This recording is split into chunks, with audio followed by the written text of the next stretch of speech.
Bismillahir Rahmanir Rahim. Alhamdulillah. Alhamdulillahi Rabbil Alameen. Ashhadu an la ilaha illallah wahdahu la sharika lah. Wa ashhadu anna Muhammadan abduhu wa rasuluh sallallahu alayhi wa sallam. Let me just adjust this a little bit.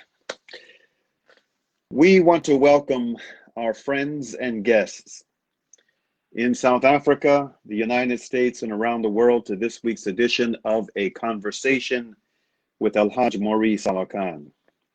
I am pleased to be your host, coming to you once again through the Salam Media platform out of Johannesburg, South Africa. Salam Media is an online portal for humanitarian journalism. But we just don't report the news. We advise you on what you can do about it. For this afternoon's broadcast, we have another very, very special guest.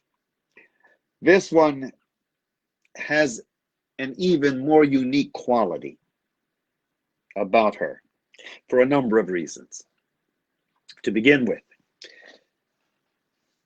she is a broadcast journalist who has interviewed me on numerous occasions over the years, sometimes in her Atlanta, Georgia studio, and at other times over the phone long distance, but many times. Today, the shoe is on the other foot. The tables are turned. I'm going to be the one interviewing Heather Gray. But first, let me tell you a little about her. Heather Gray is an activist, journalist, and media specialist. She is founder and editor of the Justice Initiative and is a radio producer along with co-producer Ernest Dunkley of the Just Peace program on the WRFG-FM 89.3 community radio station in Atlanta, Georgia. She holds a bachelor's degree in anthropology from Emory University and Georgia State University, and a master's degree in sociology from Georgia State University. Let me share with you a few more tidbits about this remarkable woman's background. She's been involved in regional, national, and international organizing work, research, advocacy, and peace and justice issues since the 1960s. In October 1967, she participated in the March Against the Pentagon in Washington, D.C. in opposition to the Vietnam War. In April of 1968, she assisted in the funeral for Dr. Martin Luther King Jr. by driving for the Student Nonviolent Coordinating Committee, SNCC, to transport those coming into Atlanta for the funeral. In the latter part of 1968, she moved to Australia to marry an Australian. Quite an adventure. She also brought her activism to Australia with her. She engaged in marches against the Vietnam War in Australia and also advocated for immigrant and Aboriginal rights. In the 1980s, she engaged in numerous research projects both at Emory University and Georgia State University in Atlanta, Georgia, on health and immigration issues. In the 1980s, she serves as the director of the Nonviolent Social Change Program for Coretta Scott King at Atlanta's King Center, in which she was also engaged in research on nonviolent social change. In 1987, she was the Southeast Regional Coordinator for the National Africa Peace Committee. The position called for extensive organizing in 7 Southeast states to place 30 speakers for engagements to share information about U.S. policies in Africa. In 1989, she was a consultant for the United Church of Christ of the Philippines to research issues relevant to low-income agriculture and land issues, and to participate in fact-finding missions to investigate the summary executions of Filipino activists and civilians by U.S.-supported paramilitary groups. She served as Director of Communications for the Federation of Southern Cooperatives Land Assistance Fund. From 1991 to 2013, the Federation is the largest organization in the United States working with Black farmers and the rural poor across the southern U.S. She also served as an international election observer in the first democratic elections in South Africa in 1994, under the auspices of the Lawyers Committee for Civil Rights Under Law in Washington, D.C. In the late 1980s and 1990s, she served as co-coordinator of the Mozambique Support Network in Atlanta, Georgia. Again, she presently serves on the board of WRFG Radio in Atlanta, Georgia, 89.3 FM, where she has also served as president of the board in the early 2000s. She has been blessed to have met and worked with countless activists throughout the world who seek and work toward equity, peace, and justice in their communities and everywhere in the world. As they say in South Africa, a luta continua, the struggle continues. And with that, we want to welcome my special guest for today, Heather Gray. Good to have you with me on the other side of the mic, Heather. Yes, well, thank you. So I'm used to doing the interviewing, right? Rather than being interviewed. Yeah. So thank you. Yeah, I'm very honored to have you with us today, and I'm sure that many of my brothers and sisters in South Africa are going to also be very pleased with some of the discourse that comes across these airwaves today. Let's begin with your with a little bit of your history, a good portion of which I've just shared. I've touched upon of all of those adventures, that you have. That you've had, including moving to Australia for marriage. Right, yeah. Which one in 2020 stands out the most of all of those adventures? Well, one of the things you didn't mention is that I'm originally Canadian. Okay, so I came as a very young child, 6 years old, to the United States, to Atlanta, Georgia. My father was a dentist, and he was to teach at Emory University. So, Mauri, people talk often about their burning bush experience, which led them on their journey. Mm-hmm. So, my first day in the United States, or the first morning when I woke up in the United States the next day, I looked out the window from the alumni building, which is where we were staying on the Emory University campus. I looked out, and I saw this exquisitely beautiful Black woman. I could still see her. Mm-hmm. I can still remember her. She was dressed with such grace, and she walked with such grace, and she was dressed beautifully. But I had never seen anyone Black before as a child. Okay, so now remember, I'm from Alberta, Canada. I was 6 years old. Now, I know there were Black folks in Edmonton probably, but as a child, I never saw them.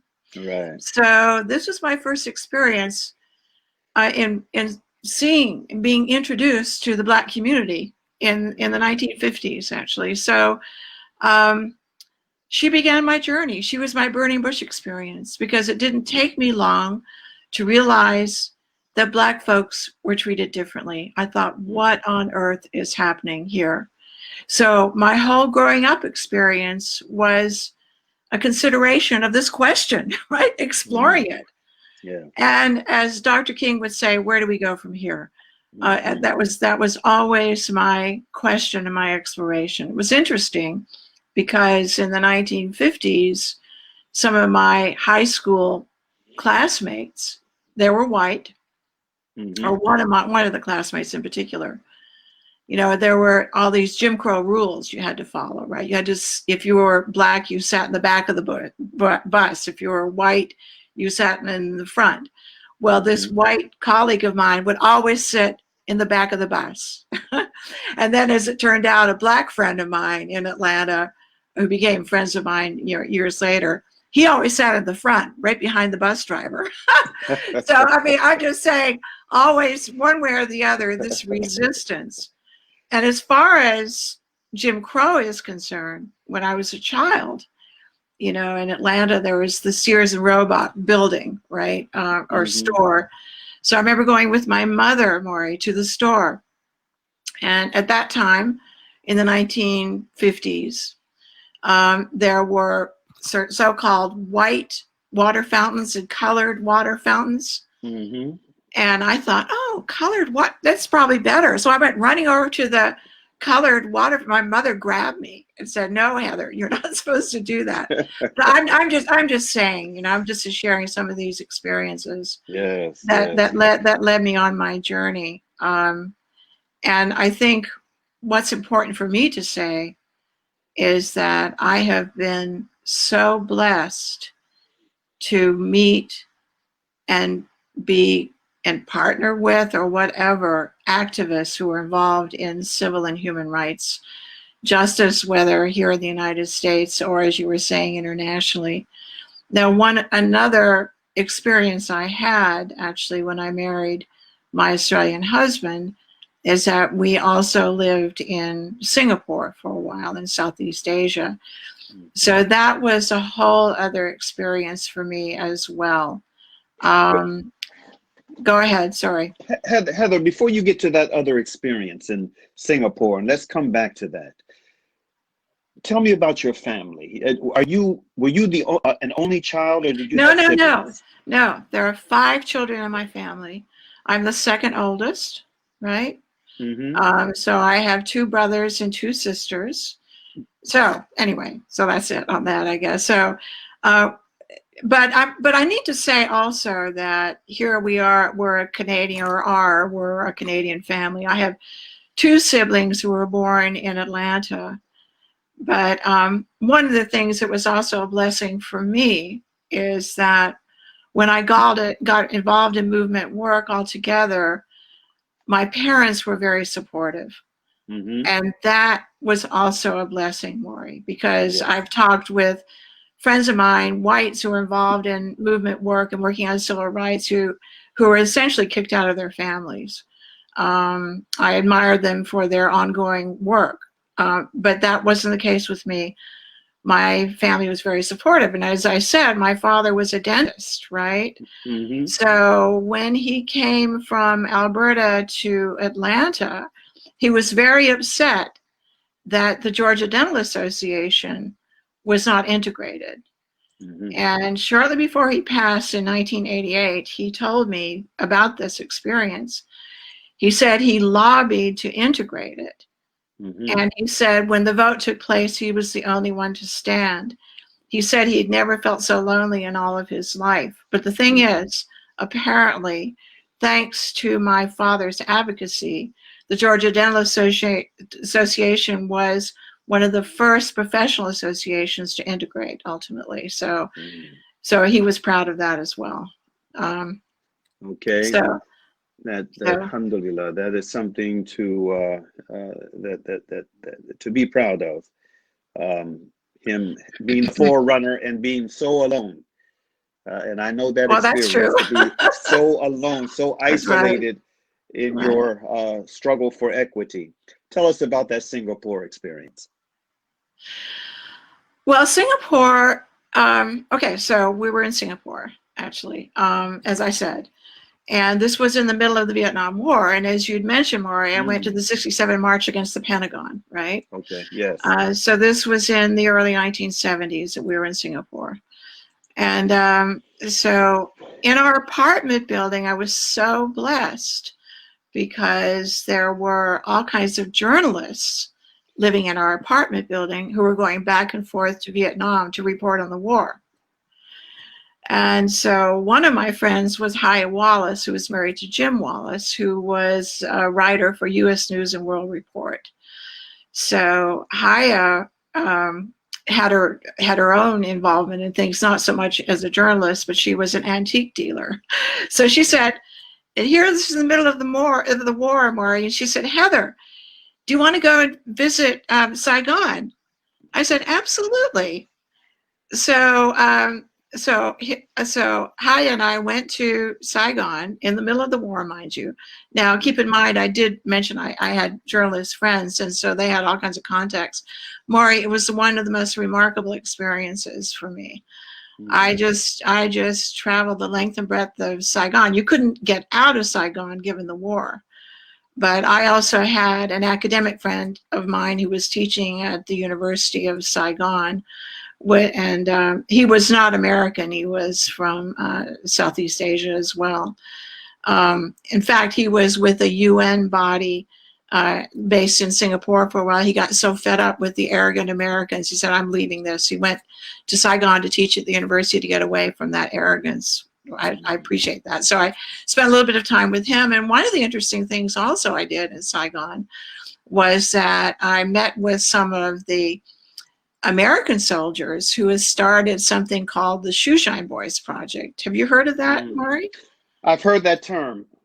Okay, so what happened was that because the economy was so disrupted during the war, of course, a lot of the families in Saigon essentially kicked their teenage boys out of the house to raise money for the family. So a lot of these youth started shining shoes on the streets of Saigon. But they didn't have a place to stay, so the American soldiers started the Shoeshine Boys Project. I ultimately found out that they were getting financial support from folks in the United States for this project.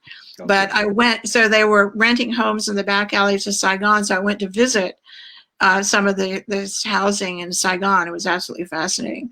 I mean, so they were making sure these boys had a place to sleep, they had food, they had schooling. I was a little bit worried about the schooling these youth were getting from the American soldiers. I don't know what it was exactly, but that's always concerned me a bit. But in any case, these soldiers were so proud of this project, Mauri, I need to tell you. Not of the war, but of what they were able to do for these young Singaporeans. So, yeah.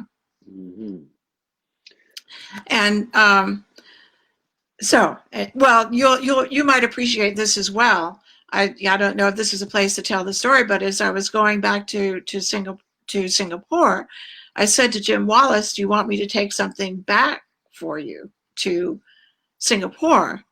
And he said, yes, there is a package. So I thought I was taking something for U.S. News and World Report. When I went to the airport, the journalist, well, this gets too complicated. Maybe I won't go into all of this. But okay. It goes on. And there's so many other things to talk about. But okay. What now? This is as you are aware. I've informed you of this, Heather. That this platform that we're doing this program from is a platform that is based in Johannesburg, South Africa. Right. I know that there are a countless number of multiracial South Africans that would love to hear what you have to say about your experience, some of the observations you made, some of the insights you've gleaned from your work in the anti-apartheid movement, both here and abroad. Share some of that with us. So in the 1960s, 70s, 80s, whatever, I was involved with movement work, largely civil rights work and human rights work in Atlanta, primarily Atlanta, but ultimately, of course, throughout the region. And one of the blessings we had in Atlanta, Mauri, was the Quakers, the American Friends Service Committee, because the leader of what became the Southern Africa Peace Education Project, basically, was Tani Gabashi, who was the daughter of Chief Albert Lutuli, who had died mysteriously in the 1960s, right? He was the president of the African National Congress and also the first African Nobel Peace Prize winner. But he was isolated in South Africa in the Natal area thanks to the South African government. And, you know, I think there's still questions about how he died, but in any case, we don't need to get into all of that right now. But so Tondi and her family ultimately came to Atlanta. Now, one of the blessings I need to say about Atlanta is it is in the southern part of the United States, as you know. And one of the things that's so unique about it is that there is no city in North and South America that has a compilation of Black institutes of higher learning like Atlanta, period. Clark Atlanta University, Morehouse, Spelman. It's just remarkable. So one of the blessings we also had in Atlanta, in addition to Tondi coming to Atlanta, and I think that was one of the reasons why she came here, because a lot of Africans were coming to Atlanta to go to school, actually, at Clark Atlanta University, in Morehouse, Spelman, whatever. Anyway, so where was I going with this, Mauri? There's so much to say about this. But she became the head of the Southern African Project through the Quakers, right? And now, so a lot of members of the African National Congress came here as well. And there was ultimately in the 1980s an ANC chapter created here in Atlanta. Now, I had a house, an older house that I always had in Atlanta, that I always had a lot of people living in over the years. And one of the blessings I had actually was that you recall the 1976 Soweto student uprising, right? Yes. Now, yes. one of the leaders of the Soweto uprising in 1976 was David Ndaba. And David, after the Soweto student uprising, he had to leave South Africa. He ended up at the United Nations Observer Mission, actually, for a while. But he had one of the highest math scores in South Africa, actually. And David wanted to go to medical school. So he came to Atlanta to go to Morehouse. But he and his wife and son stayed in my house for a while. That was a blessing. But the thing is, we would have a lot of ANC parties and meetings and all kinds of things. You know, I had South Africans who would want to come to the house. They knew that the party would still be going on even at 1 o'clock in the morning. But anyway, so we had some fascinating dialogue and social gatherings, actually. I know we're wanting to talk more about the work that I did regionally, actually, in the anti-apartheid movement. Yes, in 1987, I organized the Africa Peace Tour throughout the South, actually, and that was just a remarkable experience. And I need to say, Mauri, that's also because of the connections that I had with folks who were involved in movement work in the South. Anne Braden, one of my mentors, recommended me to Nick Modern, who was with the Maryknoll Fathers and Brothers. Excuse me. They were the ones who were organizing the tour. I mean, who wanted to organize it, but they needed someone to actually do the organizing work on the ground, and that was me. I was blessed to do that. We had speakers coming in from all over the United States to participate in it, and South Africa, actually, to participate in this tour. So it was a way to basically educate people in the South about the anti-apartheid movement, about the desires of the South Africans to end this white oppression in South Africa, et cetera, et cetera, et cetera. We could go on forever about that. But that was a wonderful experience. And Tondi Gabashi also participated in the tour. And you were talking about the Federation of Southern Cooperatives. Actually, I was not working at the Federation at that point, but at the end of the tour, we had a gathering at the Federation's training center in Alabama. So making all those connections, right? I mean, the connection is basically that if you have one group that is working to address injustice, it will get involved with other entities that are doing the same thing. You know, people work together, and that's an important lesson, I think, for all of us to learn ultimately about those connections, if that makes sense. Yes, it does. before we leave South Africa, Oh, we can't leave South Africa yet. yeah, Go yeah, ahead. Go ahead. What? Well, okay. So then I was fortunate to observe the elections in '94, right? yes, And yes. actually, I've visited Southern Africa a few times, but the election in '94 was just remarkable.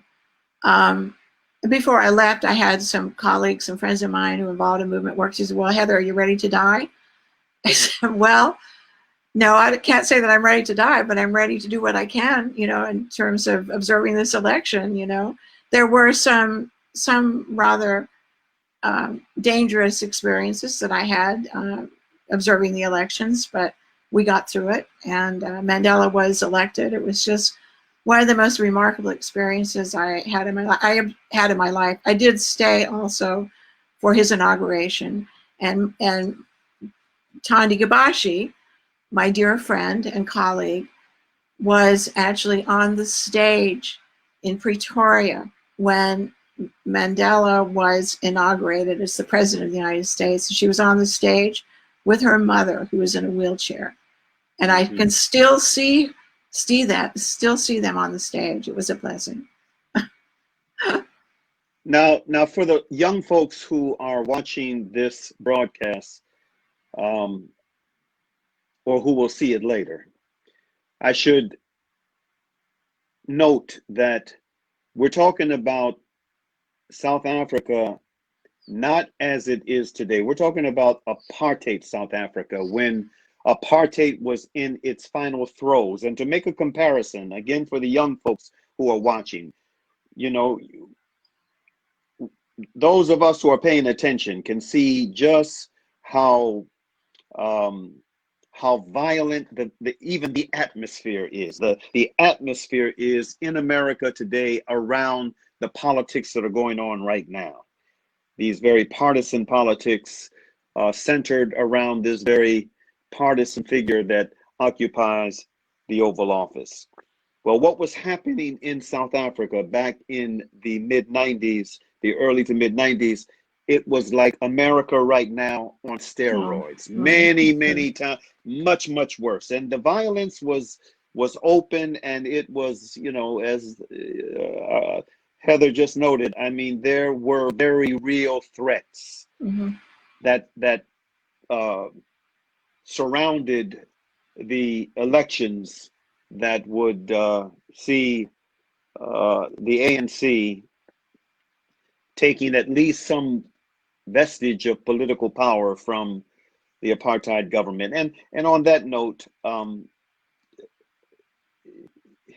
what are your thoughts on where we are today with regard to conditions in South Africa? Dr. Cornel West has made his criticisms of the ANC, and what it has produced or what it hasn't produced versus what was expected of it.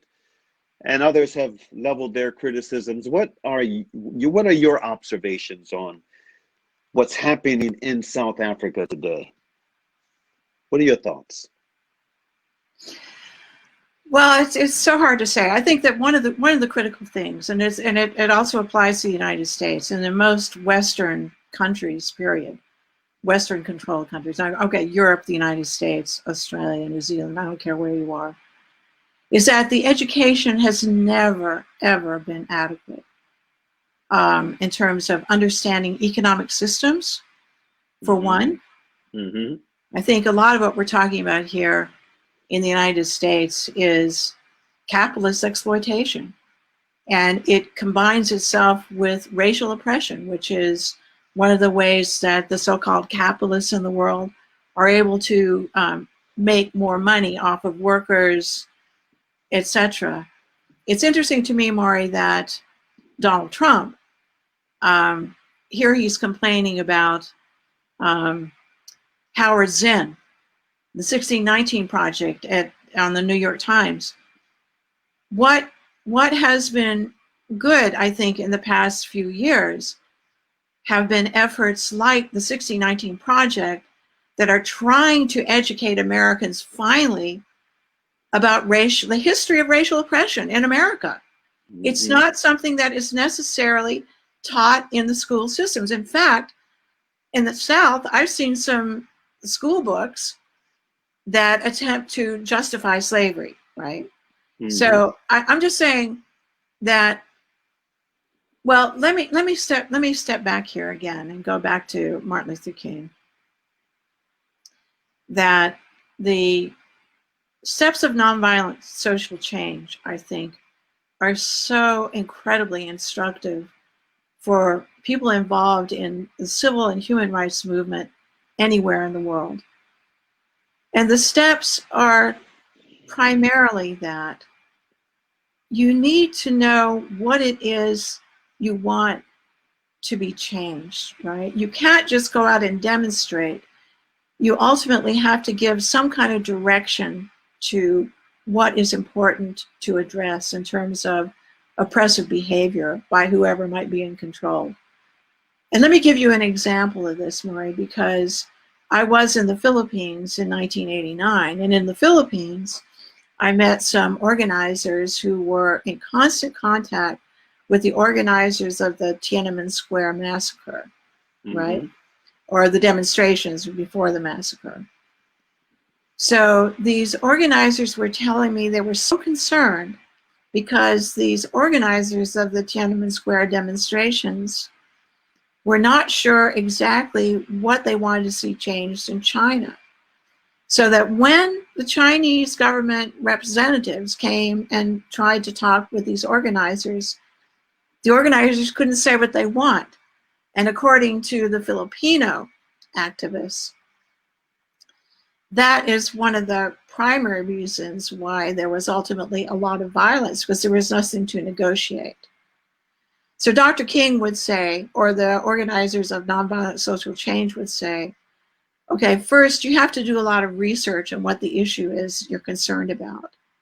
Then you try to negotiate with whoever it is that needs to be talked to make the changes. If that doesn't work, then you demonstrate. And then you go back and you reassess what needs to be done. And you try to negotiate again. But it's a process, Mauri. We have to better understand what's happening in America in order to really understand, and its history, in order to really understand what needs to be changed. So today, I'm saying to you and to others that I think one of the critical things that needs to be done is a lot more education. And people have, Donald Trump talks about or complaining about Howard Zinn, and I'm telling the people, go to Howard Zinn. Go to the website that is named after Howard Zinn, who I was also fortunate to meet years ago, and I've also interviewed him, Mauri. But anyway, go to Howard Zinn, the website for Howard Zinn, and look at some of their documentation about the civil rights movement and so forth. It's very important. So, in any case, where are we with this? Okay, let's move from South Africa to the one small portion of the Black struggle, the African American struggle here. You have worked with Black farmers. You have worked in trying to bring about, helping to bring about some rectitude in that area of endeavor. After so-called emancipation, very few, very few were able to receive the guarantee of 40 acres and a mule. Very few, if any. But those who were able to strike out and cultivate some land ownership for themselves. I mean, in years later, in the decades that passed, they had much of their land and what have you stolen from them. And those who were able to retain parcels of land beyond this bitter experience were cheated in many other ways. What has been your observations and your experiences working in in that area of justice, of social and political justice? Well, again, I was just so blessed to work with the Federation of Southern Cooperatives. It was created in 1967, and it was because of the critical issues that you were just referring to, the loss of land and the threat of loss of land. So now, I think what's also important to understand as far as the quote 40 acres is concerned is that here I am living in Georgia, right? Yes. Now, Georgia is where Sherman also marched through, right? Down to yes. South Georgia. Yes. The Savannah area, to Savannah ultimately during the Civil War. And what's also interesting about that, Mauri, for any number of reasons, is that there were, as he marched and he burnt, a lot of the towns and so forth, and including Atlanta, during the war. And when he was marching down to Savannah, slaves left plantations in droves to follow him down to Savannah. And when he got down there, he thought, okay, what am I going to do with all these black folks, right? And so Lincoln sent his Secretary of War, Stanton, to assist Sherman, actually, in whatever he was going to do in Savannah. So they decided they were going to hold a meeting with black leaders, actually, in Savannah. And we've got the transcription of those meetings. Okay. Which is wonderful. And I've sent out articles about this as well.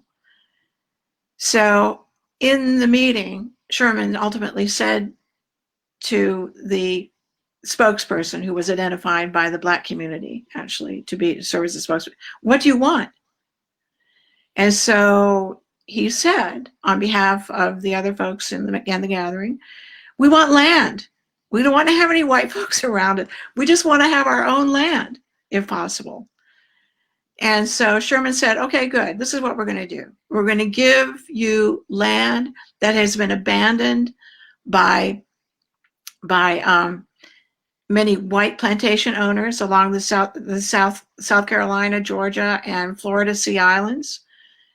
And he said, I'm going to give you 40 acres. Everybody will have 40 acres. And he said, if I have some mules available in the Army, I'm going to give you mules as well. That's where 40 acres and mule concept came from. That's where it comes from. Okay. That's where it comes from. And that was ultimately known as Field Order 15, right?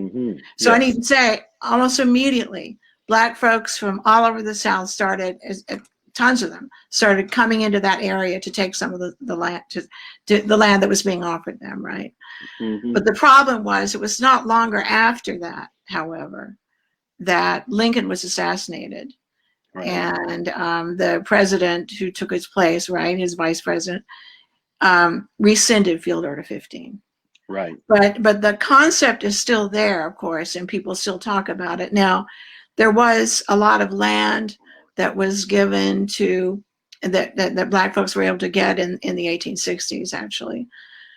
But it's been hard to hold on to it because of discrimination they've experienced with the federal government itself. Now, I do need to mention that while I was at the federal government, but also racism throughout the South has been problematic, because white landowners, so many of them, will do whatever they can to get more land, that try to cheat people out of land and so forth. But one of the interesting things that the Federation did, and we need to be talking more about this in the future, actually, is that between 1998 and 2013, I was fortunate to be one of the ones playing a leading role in a class action lawsuit, Mauri, that was filed against the U.S. Department of Agriculture because of discrimination against black farmers.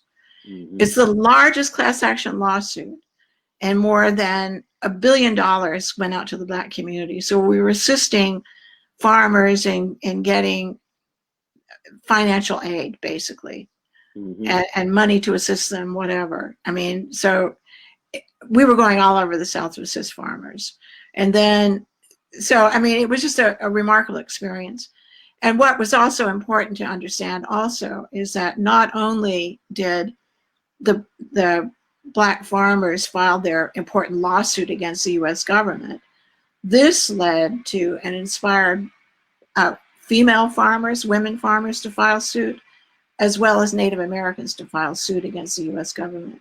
But the thing is, there are still a lot of struggles with this. People are still losing land, largely because of heir property, a lot of confusions with how people can retain the land, and if the whole family owns the land, then who has those rights, whatever. There's still a lot of struggles with that. There's a long way to go, but there has been some progress made. Now, one of the things as far as solutions to problems are concerned, as I was referring to earlier, the Federation is the Federation of Southern Cooperatives, Land Assistance Fund. So the Federation has been involved since its existence in cooperative economic development, right? Encouraging communities and groups to come together and form their own businesses cooperatively. Now, this October actually is National Co-op Month, Mauri. Okay. So in what I have something I call the Justice Initiative, where I'm sending out articles. And I've sent out some, but not enough yet. I'm sending a lot more information about cooperative economic development. I think it's an important thing for people to learn about and encourage communities to be creating, basically. So. Absolutely. Yeah. Okay. As I knew would be the case, time is really flying by, and I knew that we were not going to have enough time to be able to fully explore as much as I wanted to the many different angles of activism that you've been involved in over the years. With that said, it would be remiss for me not to close this down with some discussion around Imam Jamil Abdullah Al-Amin, whose case, as you are well aware, has been receiving a lot of attention of late. I want to invite you to share your thoughts on Imam Jamil. You've known him since his days as H. Rap Brown. I want you to share your thoughts on Imam Jamil Abdullah Al-Amin, where he is, that whole transformation that you witnessed him having gone through, and also within this scope, because for me, she played a very significant role in assisting us in our advocacy for Imam Jamil. I'd like for you to also say something about the late Coretta Scott King.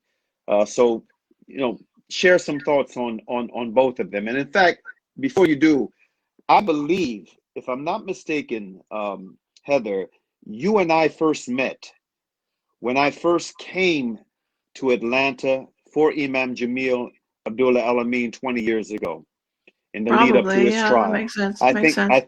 think that is when Right. you and I first met, and that was when I first had the opportunity to have a face-to-face meeting with Mrs. King, and she was very gracious, and she did something very courageous in assisting us. So your thoughts on Mrs. King and your thoughts on Imam Jamil? Well, it makes sense that Mrs. King would do whatever she could to help Imam Jamil Al-Amin. And of course, with her experience with her husband and so forth, she knows how the government will target individuals who are demanding justice, period, which has been Jamil Al-Amin, the former H. Rap Brown, his mission his entire life. So it makes sense that she would do that. Whatever she could do, she would want to help him.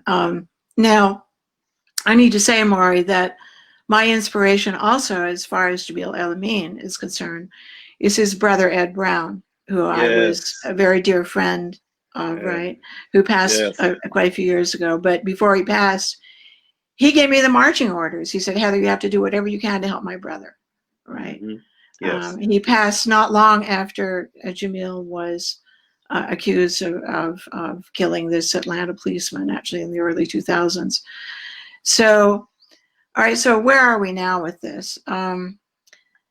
It's just, there's so much. Okay, so, and I need to say I don't know how much time we have here, Mauri, but I need to say. Got 5 minutes. 5 minutes, yeah. So Jamil El-Amin, I have, the broad experience. It includes not just here in Atlanta, but, and I was not around with the Federation in the 1960s or 70s. Mm-hmm. But folks working in Alabama knew about his great work and did what they could to support him when he was in Alabama as H. Brown and a member of the Student Nonviolent Coordinating Committee, right? So, I mean, his career is so remarkable. Everything I do, it seems, in organizing work in the United States somehow involves Jamil El-Amin, Imam Jamil El-Amin.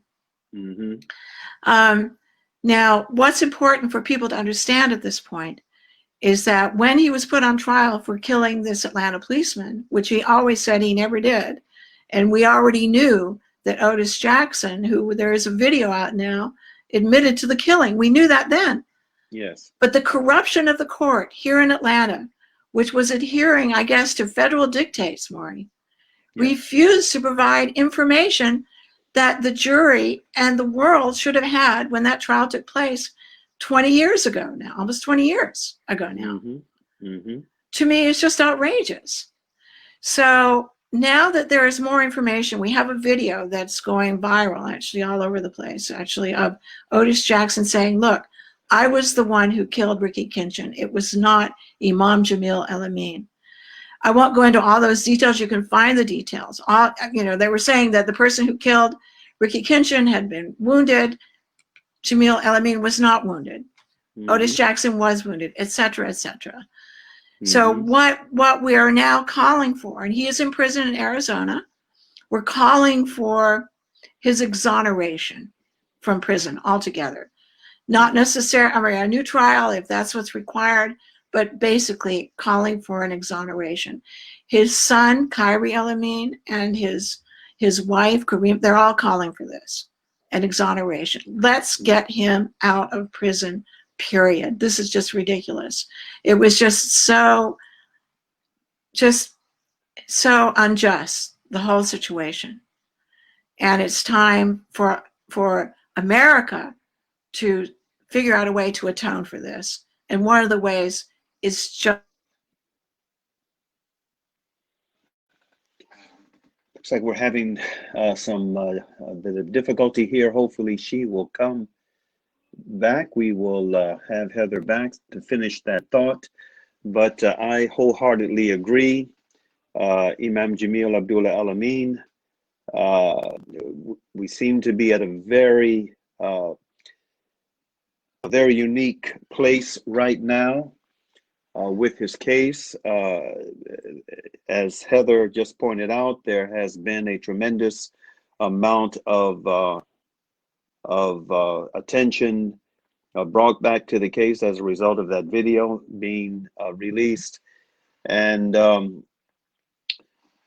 I really wish that she could have finished her thought. I don't know what just happened. I wasn't ready for her to go. But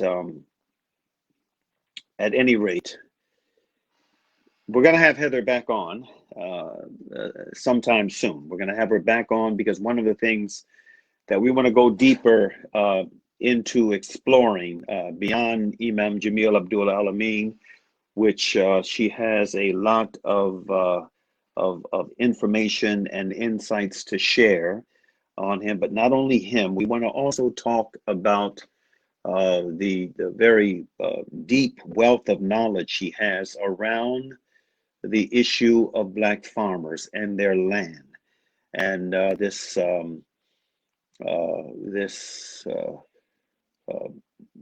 growing incidence of Black farmers, still having acres upon acres of their land stolen from them. So inshallah, we're going to have her back.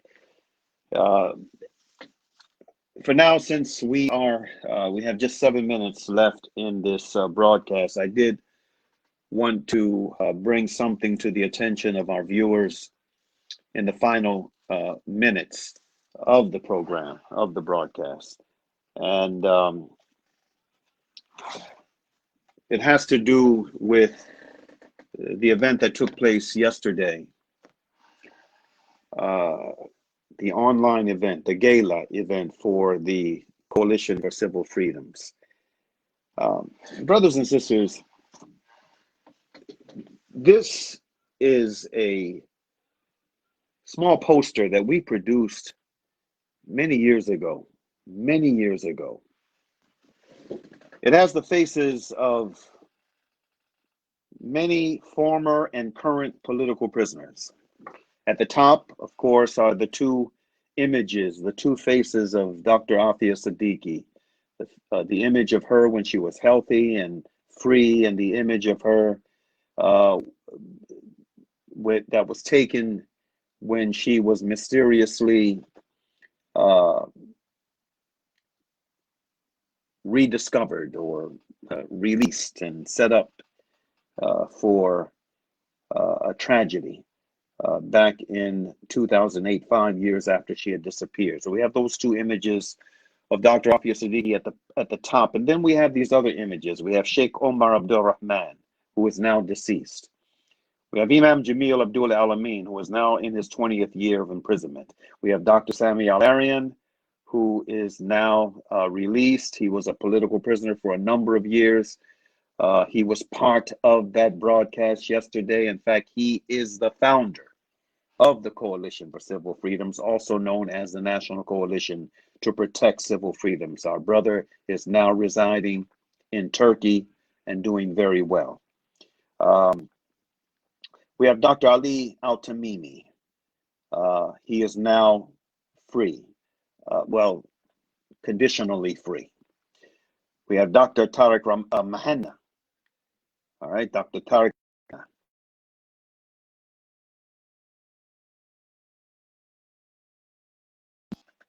Yagi and Omar Hassan, two young brothers out of North Carolina.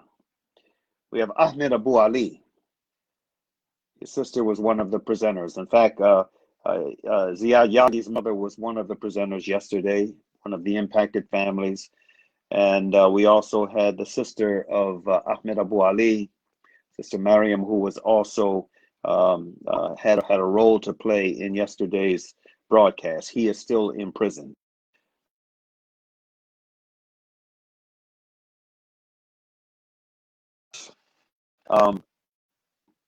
We had, well, he was imprisoned for many years. He is now back with his family. Well, not here in the United States. He was released, and then subsequently he was deported.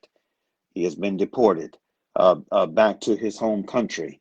But alhamdulillah, at least he is free. He is no longer in the American gulag. We have the attorney Lynn Stewart. She is the only other female on this poster other than Aafia Siddiqui, attorney Lynn Stewart.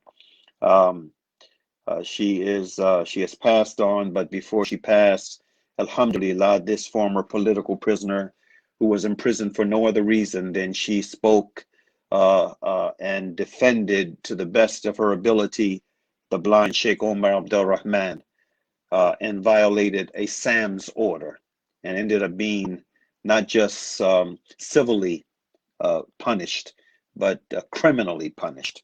But she was released and she was back with her family before she ended up passing away from cancer. Syed Fahad Hashmi. I'm not sure what Syed Fahad Hashmi's situation is. I'm not sure if he is still imprisoned or not.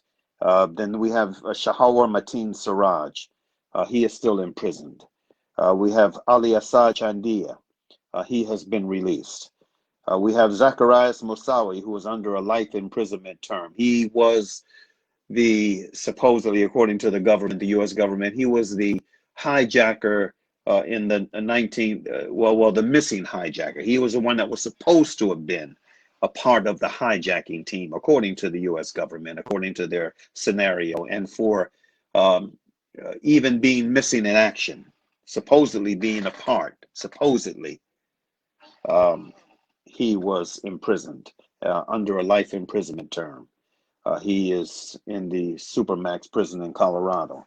Then we have the Newburgh Four on this poster. They got 25 years each for a conspiracy involving a FBI agent. In fact, most of these cases involved FBI agents that were manipulating folk behind closed scenes and closed doors. So anyway, you have these three, at least four black males that were given 25-year sentences each in upstate New York and out of the Newburgh area. Then we have this brother, brother Imam Abdul Qadir, a brother from the Caribbean. He was, in fact, he was a former official. He was a government official in one of the Caribbean islands, and he was falsely accused of a terrorism conspiracy. He has a life sentence in the American Gulag. We have Isanu Shifa Siddiqui, who is now back home with his family under very oppressive conditions. We have on this poster Sheikh Anwar al-Awlaki, who was executed without a trial, drone strike. We have Imam Luqman Abdullah, executed without a trial, an African-American Imam out of Detroit, Michigan. We have Samir Khan out of, North Carolina, also executed without a trial by drone strike. He was with Sheikh Anwar al-Awlaki, and for those of us who have followed the tragic case of al-Awlaki, we also know that his son was killed by a drone strike, and his young daughter ended up being killed later by a drone strike in Yemen, subhanAllah. But anyway, I wanted to show this to you and remind those of you of this poster because it represents, from our humble perspective, the tip of the tip of the tip of the iceberg of what that online gala celebrating the 10th anniversary of the Coalition for Civil Freedoms was all about. It was a very, very important event, and it was a very informative and inspirational event. For those of you who have not yet seen it, you need to see it. You can go to the website civilfreedoms.org. All right, again, civilfreedoms.org, or you can go to the Facebook page for the Coalition for Civil Freedoms. Those of you who are Facebook friends with me, I have the link to yesterday's 6 to 7 hour conference on my Facebook page, and you need to watch it. Not only will you be informed, I mean, you had a tremendous array of speakers, all giving very short addresses, a tremendous array of Muslim and non-Muslim speakers from many different areas of endeavor. You know, academics. You had Dr. Noam Chomsky, you had Dr. Cornel West, and you had other academics. You had lawyers, you had human rights advocates. I mean, you just civil liberties and advocates. You had this beautiful array of well-informed folk, all talking about this major challenge that is still affecting the better of the two Americas in very horrific ways. So again, I want to encourage you. First of all, I want to applaud my fellow activists from the Coalition for Civil Freedoms for yesterday's program. It was excellent. I want to again publicly congratulate and thank my dear brother, Dr. Sami Al-Arian, who now resides in Turkey, for conceiving of this organization, this coalition organization that I was blessed to be invited to be a part of from its very inception. I consider it to be an honor. But I want to also encourage you to support this organization. There was a goal of $200,000. I don't know where we are now. I know when the program ended yesterday, I think it was somewhere between 113. I think it was around $113,000 had been raised during the course of that telecast. Now, I don't know where we are now, but we should be able to easily surpass $200,000. And I want to urge you, to do whatever you can. Before the National Coalition to Protect Civil Freedoms, which became the Coalition for Civil Freedoms, later shortened, came into existence, it was very lonely out there. We were the only Muslim-led organization actually doing this kind of work, really trying to help Muslim political prisoners, and to what little degree we could give support to families. It was very, very lonely for years. And then this organization, this coalition organization, came into existence. And I consider the Coalition for Civil Freedoms to be the most important organization on the block, on the American block, doing this work, the most important. And I am deeply honored to be a part of it.